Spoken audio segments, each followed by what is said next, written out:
Nasib Vizcara di Persib. Teka-teki Boaz Solosa. Dan berita terbaru dari Liga 1 dan Liga 2. Hai Rio Hotspot Lovers, inilah Rio Hotspot edisi kali ini.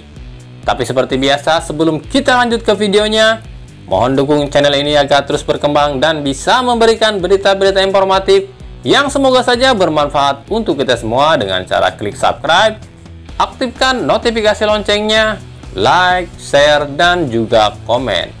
Dan inilah Rio Hotspot selengkapnya.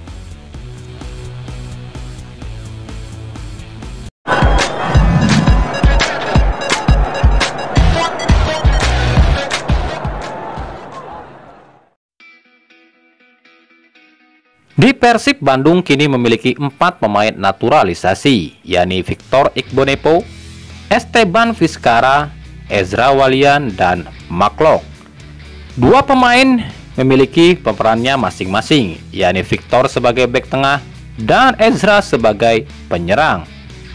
Namun ada 2 pemain naturalisasi yang perannya akan berbenturan, yakni McLeod dan Esteban Vizcara. Esteban Vizcara didatangkan Persib pada musim 2018 lalu. Posisi aslinya adalah pemain sayap.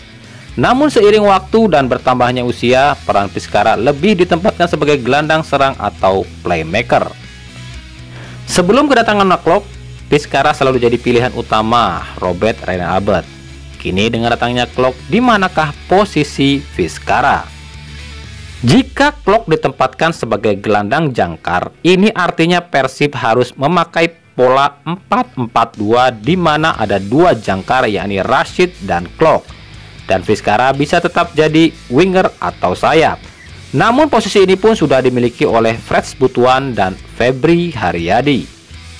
Jika Persib menggunakan formasi 4-3-3, ini artinya posisi Esteban akan hilang.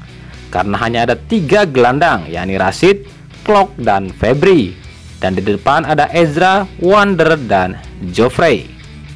Begitupun jika Persib menggunakan formasi 3-4-3. Posisi Vizcara pun akan tersingkir, karena sudah pasti 4 di tengah akan diisi oleh Rashid, McLeod, Freds, dan Febri. Mungkin Vizcara akan lebih sering menjadi super sub atau pengganti Febri atau Freds.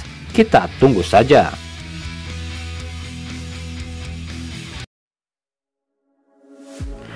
Teka-teki kemana mantan kapten Persipura Boaz Solosa akan berlabuh masih menjadi misteri.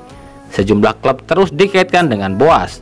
Ada yang dari Liga 1 yakni Persija, Borneo, Persib, ditambah 2 klub baru yakni yang mengincar ada PSM Makassar dan Arema FC.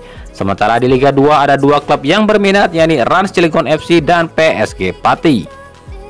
Tim Liga 1 sudah ada 1 yang mundur dari perburuan Boaz, yakni Borneo FC. Manajemen Borneo mengatakan jumlah skuad Borneo sudah berlebih, jadi tak mungkin menambah amunisi lagi. Sementara Persib pun mengatakan mungkin tidak akan mendatangkan Boaz karena belum ada pertemuan. Sementara Persija sejauh ini kesulitan melakukan pendekatan, pasalnya Boaz ingin dirinya direkrut 1 paket dengan Tinus Pai dan beberapa syarat lainnya. Kini muncul nama PSM dan Arema yang menyatakan tertarik mendatangkan Boaz.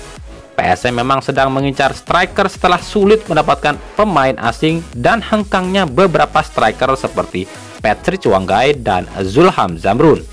Bahkan tim PSM terang-terangan mengatakan akan rekrut 2 pemain naturalisasi dan 2 lokal. Nama pemain naturalisasi yang disebut ada nama Esteban Vizcara di sana, sementara 1 naturalisasi lainnya masih dirahasiakan. Sementara di pihak Arema, sang bos Arema menyatakan tertarik mendatangkan Boaz dan Tipa. Alasannya Arema masih kurang striker di lini depan dan juga posisi di lini belakang. Sementara klub Liga 2, Rans Cilegon FC dan PSG Pati berpeluang juga mendapatkan Boaz dengan alasan bahwa Boaz tak mau melawan Persipura, yang artinya Boaz tak ingin main di Liga 1.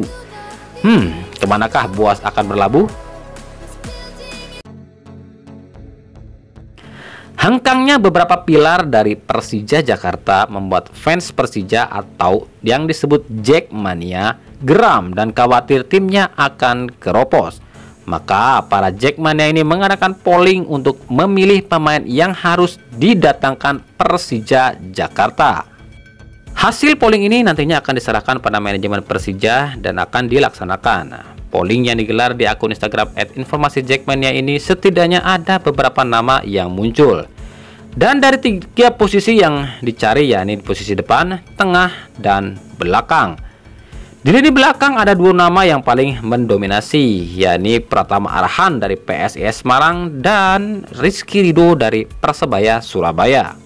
Sementara untuk gelandang ada 2 nama tertinggi yang dapat polling, yakni Syahrian Abimanyu dari Madura United dan juga Zulfiandi yang juga dari Madura United. Sementara untuk posisi depan, nama Egy Maulana Fikri paling diminati. Nah, lalu apakah 4 pemain yang nilai teratas seperti Pratama Arhan, Rizky Ridho, Syahrian Abimanyu, dan Egy Maulana Fikri akan direkrut? Pasalnya 3 pemain tadi sudah dimiliki klub masing-masing, hanya mungkin Egy yang belum menentukan klubnya. Salah satu derby panas di sepak bola Indonesia adalah derby antara 2 saudara kandung antara Persita Tangerang dan Persikota Tangerang. Meskipun 2 tim ini satu wilayah, yakni di Tangerang, namun jika 2 tim ini bertemu, maka tensinya akan menyamai pertemuan antara Persib versus Persija Jakarta. Bahkan tak jarang korban jiwa pun berjatuhan jika 2 tim ini bertemu. Sebelum 2 tim ini diharamkan oleh MUI pada 2012 lalu soal penggunaan Stadion Benteng, stadion ini kerap menjadi saksi bisu korban-korban yang jatuh karena bentrok 2 tim saudara ini. Kini Persita Tangerang memiliki stadion sendiri bernama Indomix Sports Center Arena dan bermain di Liga 1. Sementara Persikota bermain di Liga 3 dan tak memiliki kandang. Dan kemungkinan akan kembali bermain atau bermarkas di Stadion Benteng setelah direnovasi. Baru-baru ini ada wacana 2 tim ini akan beruji coba. Hal ini tak lepas dari gagasan sang bos baru Persikota Tangerang, yakni Gading Martin, yang ingin menyatukan 2 tim sedarah agar bisa akur kembali. Namun nampaknya gagasan ini ditolak mentah-mentah oleh kubu Persikota Tangerang. Selain gengsi, faktor keamanan pun menjadi pertimbangan Persikota. Pelatih Persikota Tangerang Sahalah Saragih mengatakan bukannya tak mau melawan Persita, namun level yang berbeda membuat Persikota berpikir ulang untuk melawan Persita di uji coba.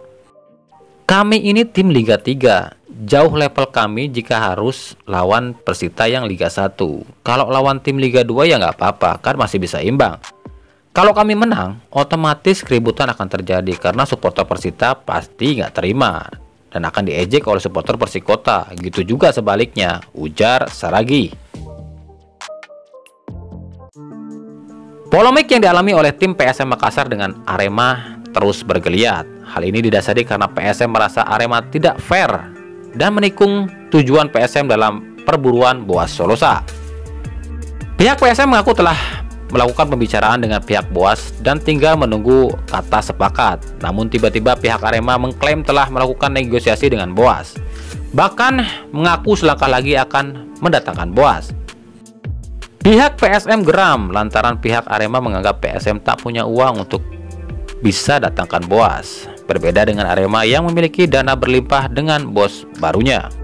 Di sisi lain, pihak PSM pun tengah mengajukan tawaran kepada Persib untuk memboyong gelandang naturalisasi Esteban Vizcara. Namun pihak Persib justru menawarkan Gianzola. Jika PSM mau rekrut Vizcara, PSM juga harus rekrut Gianzola sebagai pemain pinjaman. Polemik antara PSM dan Arema ini ditanggapi oleh bos Persis Solo, Kaisang Pangarep. Menurut Kaisang, persoalan siapa saja yang dapatkan Boas itu tergantung kepintaran agen dan juga kemauan sang pemain. Tentu, ketika ditanya apakah Persis Solo akan ada kemungkinan rekrut Boas, ini jawaban Kaisang. Kalau soal Boas, itu kan tergantung kepintaran agen klub dan manajemen dalam melakukan pendekatan. Siapa aja bisa kok dapatkan dia asal berani dan pintar. Kalau saya sih gampang aja kalau emang mau datangkan Boas, bukan hal sulit buat saya. Tapi kan kita lihat kebutuhan tim dan juga yang bersangkutan mau apa enggak, ujar Kaisang Pangarep. Jadi yang ribut klub mana, nanti ujung-ujungnya Boas jatuh dan diambil oleh Persis juga. Gimana menurut kalian? Bener nggak?